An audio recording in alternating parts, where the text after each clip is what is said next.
Let me explain to you the incredibly simple math that transformed my life financially. And if you do not understand this, you will never escape poverty. You'll be stuck there forever because this is capitalism. This is a game. And this math doesn't change or care about your feelings. But you need 15 years of your annual expenses invested to reach escape velocity and find financial freedom. And the crazy reality behind this is if you can save 50% of your annual expenses a year, you can get there in 15 years. This is the math that I followed to become a Canadian millionaire and reach financial freedom. But I want to break the math down a lot more simply. So let's just take a look. Now, I tend to beat this mantra like a drum on this channel because one, it's underquoted, and two, it's underappreciated. And that is compound interest is the eighth wonder of the world. He who understands it earns it. He who doesn't pays it. Albert Einstein. And he's talking about capitalism here and the game that we're all playing. And unfortunately, life doesn't care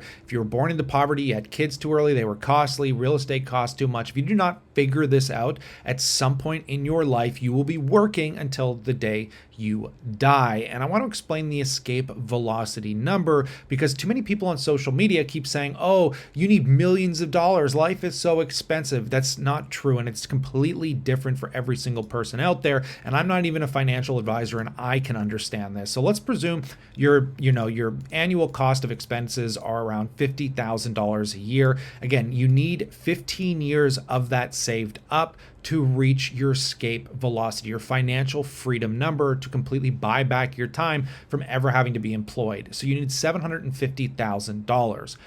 Doesn't seem like a whole lot to what social media has been jamming down your throat, but honestly, why 750,000? If you took that capital and you invested in the safest path of least resistance to wealth building, like the 500 largest companies in the United States, represented by the S&P 500, which over 100 years of its lifetime has returned around 8 to 10% on average, that means off that capital here, guys, at 750,000. If we put that in the S&P 500, we would be making anywhere from $60,000 to $75,000 a year, which means if you lose your job, you can cover all of your annual expenses while still seeing your nest egg grow on top of that.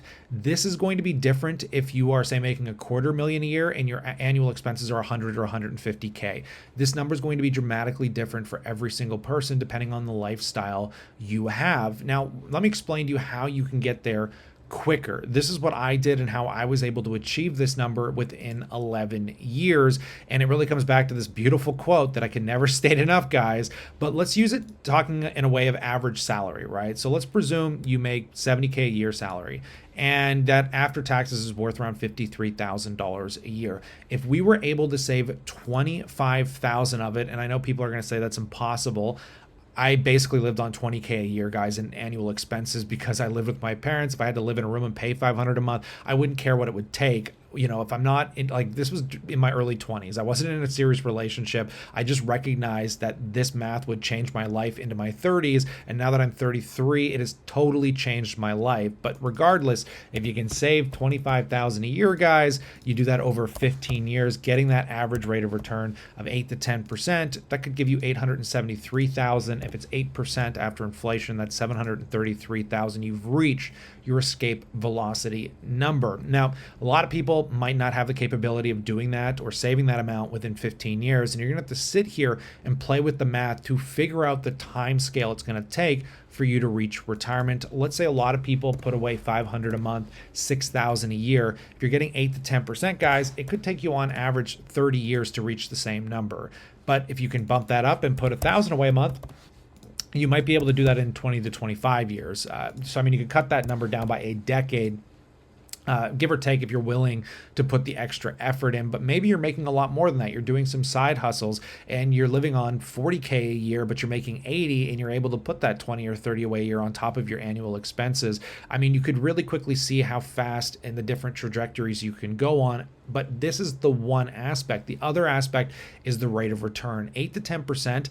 I'm going to tell you, has not been the average over the last 15 years, guys. And this is why I was able to do it with an 11-year period, because the S&P 500 for the last 15 years has annualized 15%.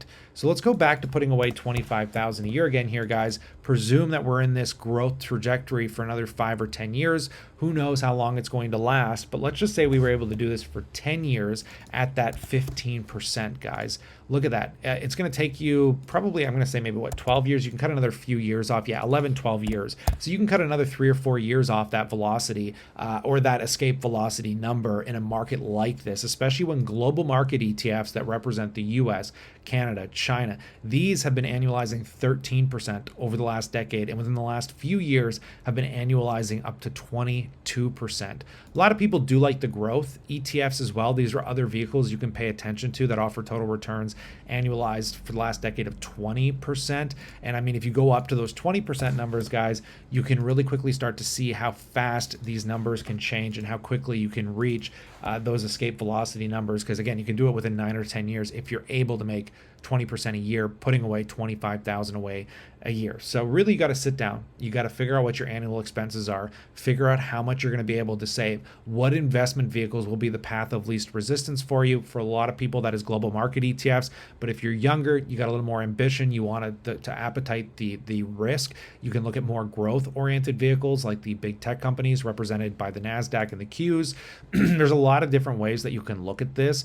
But again, I really want to go back and just thank my 23-year-old self for having the epiphany of learning about this exact math and realizing that if I just start now, my 35-year-old self will say, hey, I'm no longer tied to a job I hate that's going to give me a heart attack because the amount of stress it gives me by the time I'm 40. If I have a child now, it's like this child can have a great life and I can afford to spend time and help this kid grow. If my family wants to travel or go out for dinner, now comes the luxury of I can support that, pay for dinner, pay for some trips, and literally live a comfortable, financially free life, even though I'm not quitting work. This just gives me the freedom to choose the jobs I want, work where I want to work, and find my fulfillment in life without feeling the weight of the world on my shoulders, because you, like I, was not born into a wealthy family. Nobody handed this to me, guys.